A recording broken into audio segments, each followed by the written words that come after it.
குதிரை பேரம் கட்சித்தாவல் தடை சட்டம். இந்த வீடியோ தொடங்குறதுக்கு முன்னாடி இந்த பேருக்கு ஒரு விளக்கம் கொடுத்துடலாமா? குதிரை பேரம், அந்த காலத்தில் குதிரை வாங்கும்போது பேரம் ரொம்ப நடக்குமா.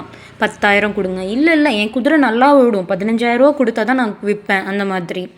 கட்சித்தாவல் தடை சட்டம், அதாவது நம்மளோட கான்ஸ்டியூஷன் மேக் பண்ணும் பொழுது இந்த மாதிரி ஒரு சட்டமே அம்பேத்கர் கான்ஸ்டியூஷனில் கொடுக்கல.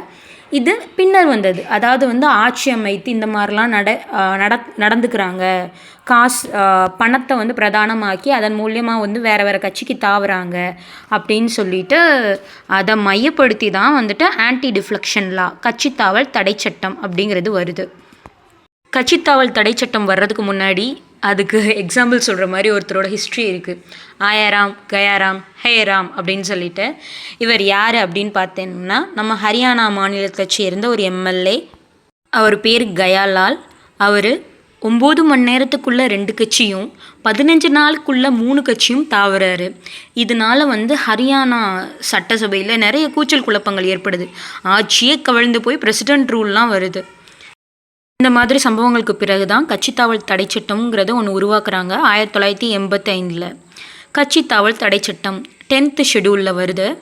இது என்ன அப்படின்னா, 1985 52வது சட்ட திருத்தின் மூலியமாக கொள்கையற்ற வாய்ப்பு தேடும் கட்சிகளுக்கு தாவல்கிறது கட்டுப்படுத்தும் பொருட்டு இது பண்ணுது. அதாவது எனக்கு பதவி வேணும், இல்லை எனக்கு வேறு ஏதாவது மணி வேணும் அப்படின்னு தாவுறது தடை செய்யப்பட்டிருக்கு.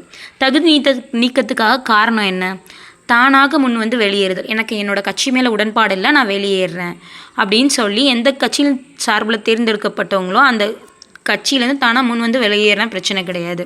கொள்கைக்கு எதிராக வாக்களித்தல், அதாவது நம்மளோட சிஸ்டம் இன்றைக்கி நடந்தது தான் ஒரு எக்ஸாம்பிள்.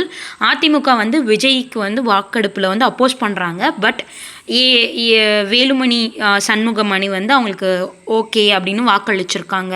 கொள்கைக்கு எதிராக வாக்களிக்கிறது. சுயேட்சை உறுப்பினர்கள் கட்சியில் இணைவது, அதாவது அவங்க ஒரு இண்டிபெண்ட் கேண்டிடேட்டாக இருப்பாங்க. ஆனால் மொத்தமாக ஒரு திமுக இல்லை அதிமுக இல்லை டிவிகே அந்த மாதிரி கட்சியோடு இணைஞ்சிருவாங்க. ஸோ அது தப்பு. அவங்களோட எம்எல்ஏ பதவி பறிக்கப்படும். இது எம்பிக்கு மட்டும் கொஞ்சம் விதிவிலக்கு கொடுக்குறாங்க. நியமிக்கப்பட்ட உறுப்பினர்கள் 6 மாத டைமுக்குள்ளே வேறு கட்சியில் இணைஞ்சிக்கலாம். இது நாமினேட்டட் உறுப்பினர்களுக்கு மட்டும், அதாவது எம்பி, ராஜ்யசபா எம்பிக்கு மட்டும். இது லோக்சபா எம்பிக்கோ எம்எல்ஏக்கோ ஒத்து வராது இந்த ரூல். இது விலக்கு 2 விஷயத்தில் அழைக்கிறாங்க. ஒன்று என்னென்னா இணைப்பு. நம்ம கட்சியில் 30 பேர் இருக்காங்கன்னா அவங்க 20 பேர் இன்னொரு கட்சியில் சேர்ந்துட்டாங்கன்னா அது கட்சித்தாவல் தடை சட்டம் பாயாது.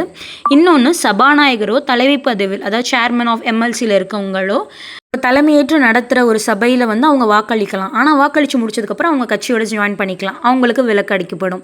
முடிவெடுக்கும் அதிகாரம் சபாநாயகர்கிட்ட இருந்தாலும் அதை எதிர்த்து நம்ம நீதிமன்றம் போகலாம். 1992 ஹீகோடா ஹோஹோஹென் அவங்க வழக்கின்படி என்ன சொல்லியிருக்குன்னா, ஃபைனல் முடிவு நாங்கள் எடுக்கலாம். சபாநாயகரோட முடிவை நாங்கள் தலையீடு பண்ணலாம், ஒருவேளை அவர் ஒருதலை பட்சமாக செயல்பட்டா. இதுதான் கட்சித்தாவல் தடை சட்டம். குதிரை பேரங்கிறது என்னென்னா, குதிரை வாங்குற மாதிரி மக்கள் ஓட்டு போட்டு தேர்ந்தெடுக்கப்பட்ட ஒரு கட்சி கூட்டணியில் இருக்கவங்கள பதவியோ பொருளையோ இது பண்ணி ஜனநாயகத்துக்கு எதிராக அவங்கள வாங்க முடியாது. அப்படி அவங்க வாங்கப்பட்டாங்கன்னா அவங்க தகுதி நீக்கம் பண்ணுவாங்க. இதே 3ல் 2 பங்கு போனாலோ, சபாநாயகர் அந்த ஓட்டிங் இது சொன்னேன் அப்படி போனாலோ அவங்க விலக்கு வைக்கப்படுவாங்க. தாக்கம் இது என்னென்னா, நிலையற்ற தன்மையை இது பண்ணுது. இப்போ ஒரு பேச்சுக்கு சொல்கிறேனே, ஒருத்தவங்க 20 லட்ச ரூபா கொடுத்துருக்காங்கன்னு அவங்க கட்சிக்கு தாவிருக்காங்க. இன்னொருத்தர் 30 லட்ச ரூபா கொடுத்தீங்கன்னா அடுத்து மாறி தாவிக்கிட்டே இருப்பாங்களா? அப்படி முடியாது தானே.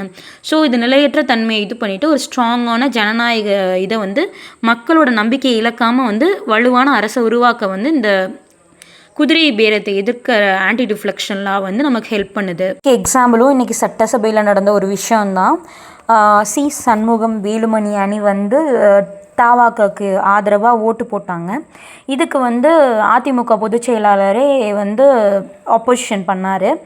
இது ஒரு குதிரை பேரமாக இருக்கலாம், இல்லை பதவி மோகமாக இருக்கலாம், அதாவது பதவியை காட்டி குதிரை பேரம் பண்ணதாக இருக்கலாம் அப்படின்னும் ஒரு வாய்ஸ் இருந்தது. So we need to know what is called horse trading. Coming to conclusion, குதிரை பேரம் ஹார்ஸ் ட்ரேடிங்கிறது எலெக்டட் ரெப்ரசன்டேட்டிவ்ஸ் ஒரு ட்ரஸ்ட், வேட்பாளர்கள் அவங்க மேலே வச்சுருக்க நம்பிக்கையும் அவங்க கட்சி அவங்க மேலே வச்சுருக்க நம்பிக்கையும் உடைக்கிற மாதிரி. அது இன்ஸ்டேபிளான ஒரு கவர்மெண்ட்டை தான் எடுத்துகிட்டு போகும். யார் வேணால் கட்சியை கட்சியில் இருக்க வேட்பாளர்களை வாங்கி ஒரு ஆட்சி அமைக்கலாம்.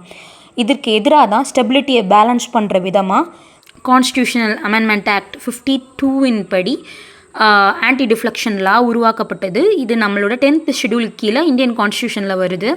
இதன் மூலியமாக ஒருத்தர் தனிநபர் ஒழுக்கமாக அவங்க கட்சியோட நெறிமுறைகளை ஃபாலோ பண்ணவும் அவங்களோட டியூட்டி அண்ட் ரெஸ்பான்சிபிலிட்டியை வித்ஹோல்ட் பண்ணவும் ஹெல்ப் பண்ணுது. ஒருவேளை அவங்க அப்படி வித்ஹோல்ட் பண்ணலை அப்படின்னா அவங்க வாலண்டியராக அவங்க எம்எல்ஏ பதவியை ராஜினாமா செய்யணும். இல்லை அவங்க கட்சியின் கொறடான்னு ஒருத்தவங்க இருப்பாங்க ஒவ்வொரு சட்டசபையிலையும், அவங்களோட அறிவுறுத்தலின் பேரில் சபாநாயகர் அவங்கள தகுதி நீக்கம் பதவி பறிப்பு பண்ணுவாங்க. என்னால் முடிஞ்ச அளவுக்கு ஒரு 5 நிமிஷத்துக்குள்ளே இந்த கண்டென்ட், அதாவது வந்து ஆன்டி டிஃப்ளெக்ஷன் லா பற்றியும் ஹார்ஸ் ட்ரேடிங் பற்றியும் உங்கள்கிட்ட எக்ஸ்பிளைன் பண்ணியிருப்பேன்னு நம்புகிறேன். இந்த வீடியோ பிடிச்சிருந்தால் லைக் பண்ணுங்கள். உங்கள் ஃப்ரெண்ட்ஸ் யாருக்காவது இது தேவைப்படும் நினச்சிங்கன்னா ஷேர் பண்ணுங்கள். மறக்காமல் நம்மளை சேனலை சப்ஸ்கிரைப் பண்ணுங்கள். அப்போ தான் யூடியூப் அல்காரிதம் நான் உங்ககிட்ட இந்த மாதிரி வீடியோ கொண்டு வந்து சேர்க்கும். நன்றிகள்.